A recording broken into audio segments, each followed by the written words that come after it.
বিকালবেলা বাজার থেকে আসতেছি, আসতে আসতে অনেক রাত হয়ে গেছে। রাত হয়ে যাওয়ার পরে অন্ধকারে কোনো কিছু দেখতে পাচ্ছি না। এমকি উমকি খালি ঘুরে দেখতেছি, অন্ধকার। কতটুক যাওয়ার পরে দেখি মাটির রাস্তা। তো ভাবলাম এটা আমাদের গ্রামের রাস্তা, এখান দিয়ে যাইতেছি। যাইয়া দেখি না, এদিকে যাওয়ার পরে তারপর দেখি তিনমুখী রাস্তা। তখন ওখানে খালি ঘুরপাক খাচ্ছি আর এমকি উমকি খালি দেখতেছি, কোনো ঠিক না পাচ্ছি না।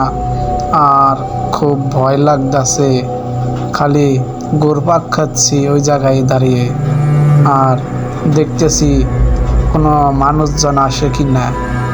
দেখি কেউ নাই এখানে, আর ভয় লাগতেছে, কেমন যেন সমসম সমসম ঠান্ডা বাতাস আইসা শরীরে লাগতেছে।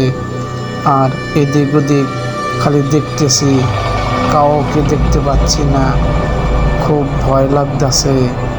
আর কেমন যেন শব্দ হচ্ছে, কাঁঠাল গাছের নিচে আইসা খালি ঘুরপাক খাচ্ছি আর খালি ঘুরে ঘুরে দেখতেছি, কোনো সায় শব্দ বলতে নেই, কেমন যেন সমসম শব্দ হচ্ছে।